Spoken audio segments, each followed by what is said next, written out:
Right. So I will get straight into it. The title of this meeting is China really a threat? And it seems to be fairly widely considered to be a threat. Um, that's what Pete Hegseth, the US, up until a couple of weeks ago, Secretary of Defense and now Secretary of War, um, remarked earlier this year at the Shangri-La Dialogue. He said, it has to be clear to all that Beijing is credibly preparing to potentially use military force to alter the balance of power in the Indo-Pacific. There's no reason to sugarcoat it. The threat China poses is real and it could be imminent. And, this narrative is being used to justify increased US military spending and to force the same thing on others. Hegseth said deterrence does not come cheap. And this is connected to the US demanding that NATO countries spend 5% of their GDP on the military, on the weapons of destruction. 5% is an enormous amount of expenditure on military. People think that 5% doesn't sound very much. 5% of GDP is a much larger percent of a country's fiscal income. It's probably a quarter or a third of a typical Western government's fiscal revenue. Um, China's military spending, by the way, is pretty stable at 1.7%. And this sort of narrative is echoed in Britain. China's not officially designated as a threat here, although there are some fairly loud and fairly insistent calls for that to happen. But it is sort of de facto treated as such. China's been locked out of the 5G network infrastructure. It's been locked out of Britain's nuclear power infrastructure. You've got uh, relentlessly feckless Defense Minister John Healey stating that Britain would go to war with China if it attempted to unilaterally change the status quo in Taiwan. You've got these endless phony scandals about Chinese espionage and so on. And there are obviously conflicting pressures on this Labour government. On the one hand, you've got Rachel Reeves's growth agenda. We're going to prove ourselves to the people by bringing about GDP growth. After, a year and a quarter or so, that's not going terribly well since we're at literally 0% growth. But in as much as there is going to be meaningful GDP growth in this country, it's obviously not going to happen without, a very strong trade and investment relationship with China. The same can be said about the environment. You know, Britain, this government has said that it's going to be the climate change government, the renewable energy government. Meanwhile, China is undisputably the world's leader, like the only global superpower when it comes to renewable energy, when it comes to renewable electric vehicles and so on. But Britain's coming under immense pressure from the United States to downgrade its trade and other forms of cooperation with China. In May this year, Peter Navarro, who's Donald Trump's chief trade advisor, accused Britain of being a compliant servant and warning that if the Chinese vampire can't suck the American blood, it's going to suck UK blood and EU blood. NATO, meanwhile, considers China to be a threat. According to NATO's strategic concept of 2022, China's malicious hybrid and cyber operations and its confrontational rhetoric and disinformation target allies and harm alliance security. China and Russia aim to subvert the rules-based international order, including in the space, cyber, and maritime domains.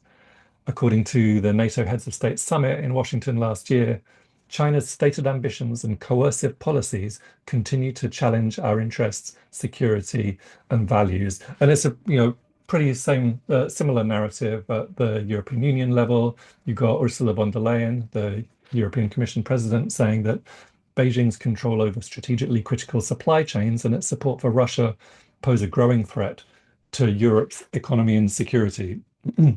So, you've more or less got a consensus in the West, at least at government level and media level, that China is a threat. It's an aggressive power, it's an expansionist power, it's seeking to take over Taiwan, it's seeking to dominate the South China Sea. Um, and it's a nuclear power, it's expanding its military, it's fueling Russia's war machine, it's using predatory economic practices to dominate Africa and Latin America. It's using unfair market practices and so-called overcapacity to dominate global supplies of electric vehicles, solar panels, etc. it's stealing our jobs, it's stealing our technology, they're spying on us, they hate our freedom, and so on. So, is it a threat? What does the evidence say? I put it to you that, you know, China's record has been remarkably and kind of unprecedentedly peaceful. China hasn't been at war in 45 years. The major wars that it was involved in before that, the Korean War and the Vietnam War, it intervened on the side of oppressed peoples fighting imperialism, fighting colonialism. You know, compare China's rise with the rise of the US or the rise of the European powers, which were characterized by colonialism, imperialism, conquest, genocide, plunder, rape on a mass scale. China hasn't waged any wars of aggression. It doesn't wage colonial wars. It doesn't wage wars of regime change. It doesn't wage wars of resource acquisition. It doesn't impose unilateral sanctions. It doesn't engage in destabilization. Um, the nuclear question is interesting. The media is full of these alarmist reports about China's expanding nuclear arsenal, but China's got fewer than 500 nuclear warheads. That compares with over 5,000 for the United States. And China maintains a strictly defensive nuclear posture. Of all the nuclear powers, China's the only one to have a clear, unambiguous policy of no first use, meaning that it would never use nuclear weapons except in retaliation for a nuclear attack against it. It's also the only nuclear power to guarantee that it will never use nuclear weapons against a non-nuclear country. So it explicitly refuses to engage in this sort of nuclear blackmail, which the US really specializes in. Yeah, China is expanding its military, and I'm sure a lot of people here watched some of the military parade a couple of weeks ago in Beijing surrounding the 80th anniversary of the end of the global anti-fascist war, where China's military prowess was on display. So yeah, it's expanding its military, but so would you if you faced a long-running and escalating campaign of containment and encirclement in the way that China does. You know, China's military spending is one third of the US's, in spite of the fact that it's got more than 4 times the US's population, and it's far more vulnerable. It's got 14 land borders, and as I said, it faces a non-stop and an escalating campaign of containment and encirclement. As for the Taiwan question, this is very controversial, and people love to bring this up as an example of China being an assertive or an expansionist or an aggressive power. The odd thing about that is that China's position in relation to Taiwan hasn't meaningfully changed in 7 decades. And it's entirely consistent with international law. It's entirely consistent with various UN resolutions. Taiwan is a part of China. It was seized by the Japanese Empire in 1895, and it was returned to Chinese control 50 years later at the conclusion of World War II, as was agreed by the major powers on the Allied side, by Britain, by the US, by the Soviet Union, and China at the Potsdam Conference. In 1949, having lost in the Chinese Civil War, Chiang Kai-shek and the Kuomintang fled to Taiwan. They set up a renegade administration, and the US positioned its navy, its Seventh Fleet, in the Taiwan Strait to prevent the country's reunification. But even then, Taiwan never actually claimed to be a separate country, and it still doesn't actually claim to be a separate country. The Kuomintang simply said that Taiwan was the real China and that the People's Republic was the renegade. And indeed, that idea is still part of Taiwan's constitution. So China's very consistent position is that Taiwan is part of China, and that position, which we call the One China principle, is accepted by more than 90% of the world's countries, including the US, including Britain, including the United Nations. China's always said it seeks peaceful reunification, but that it reserves the right to use force in case of outside interference or a unilateral declaration of independence. And furthermore, it makes a very reasonable point that the Taiwan issue is an internal matter for Chinese people on both sides of the strait to resolve and is not a matter for external intervention and interference. There's nothing, particularly bellicose, and there's nothing particularly unusual about that position. Frankly, China's historic claim to Taiwan is quite a bit stronger than Britain's historic claim to Scotland, and certainly than the US's historic claim to, well, you name it, Texas, Mexico, Hawaii, certainly, Puerto Rico, but certainly, etc. So nothing's changed. with respect to China's position on the Taiwan question. What has changed is that the US and its allies, seeking to provoke conflict, seeking to undermine China, are increasing their support for separatist elements in Taiwan, are increasing their supply of weapons to the administration in Taipei, and are steadily rowing back on the One China principle. As for, trade and investment with the world, much is made of China's economic power, and there's various claims emanating from the West that China is engaged in a form of neocolonialism, or that China is the new imperialist power in Africa and Latin America and Caribbean, etc. But China's loans and China's investments throughout that, throughout the developing world, throughout the third world or the global south, whatever you want to call it, are generally speaking extremely welcome because they come with a low rate of interest. There's no conditions of austerity, unlike the IMF's notorious structural adjustment programs, and because they're used to fund crucial infrastructure projects that these countries actually need, that's allowing these countries to break out of underdevelopment after centuries of colonial and neo-colonial exploitation. Three-quarters of the world's countries are signed up to the Belt and Road Initiative, and they've done that for reasons of their own benefit because it helps them. China's the largest trading partner of two-thirds of the world's countries. There's no coercion involved there. Countries are only too happy to work with China because it's helping them to break out of underdevelopment. And it's very noteworthy and poignant that the only countries that actually make accusations about, so-called Chinese neocolonialism or Chinese debt traps or land grabs, etc., are Western imperialist countries suffering from sour grapes. So if China's not a threat, what does it look like when a country is a threat? Well, I would posit that the US is the quintessential canonical example in this regard. The US is waging a permanent war to protect and expand its domination of the world's markets, the world's natural resources, the world's land, the world's cheap labor. The Korean War, the Vietnam War, the carpet bombing of Laos and Cambodia, the Iraq War, the Afghanistan War, the regime change wars in Yugoslavia, Libya, Syria. These are all part of the same project of imperialism, of domination, of hegemonism. They're all part of the US and its allies' permanent threat against the peoples of the world. Look at the Gaza genocide going on right now. It couldn't take place without the support, financial, military, and diplomatic, of the United States. It is, to all intents and purposes, a US war being waged against the Palestinian people. The proxy war being waged against Russia in Ukraine is part of this same program of domination and hegemonism.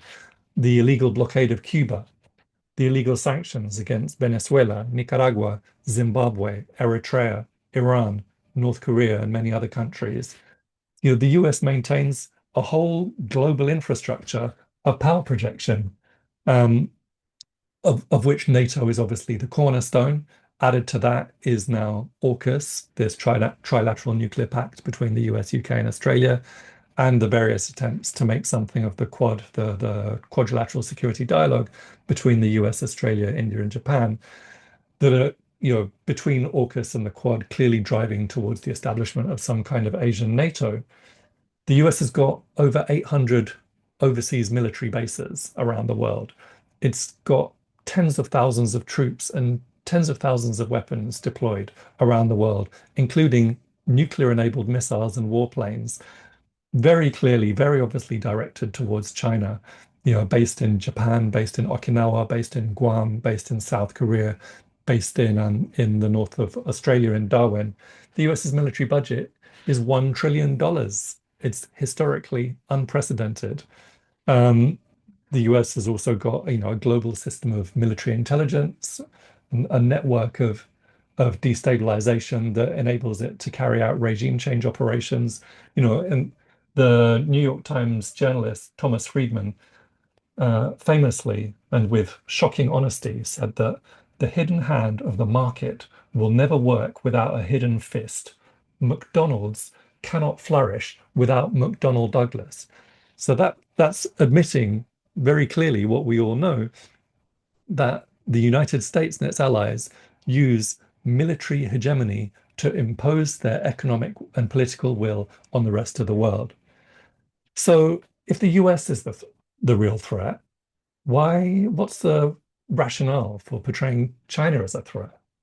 It's really just about manufacturing consent for increasing anti-China aggression, for encirclement, for containment, for trying to suppress China's rise, for sanctions, for trade restrictions, for this semiconductor war, which is a classic example of what Chairman Mao called uh, picking up a rock just to drop it on one's own feet.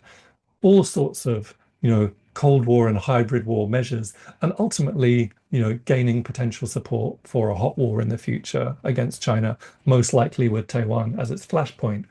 And sad to say, certainly in Britain, certainly in the United States, this sort of anti-China narrative and this propaganda war can rest on and reach into a sort of latent anti-China Fu Manchu racism. It doesn't take much to make people think, oh, these inscrutable Orientals are taking over the world. Um, so to conclude, I would just, like to contend that China is not a threat. China is actually a force for peace and progress. What the Chinese leadership calls for is, quote, building a global community of shared future with the goal of creating an open, inclusive, clean, and beautiful world that enjoys lasting peace, universal security, and common prosperity, which is, a fairly delightful vision. And they're not doing anything to tell us that they don't mean what they say.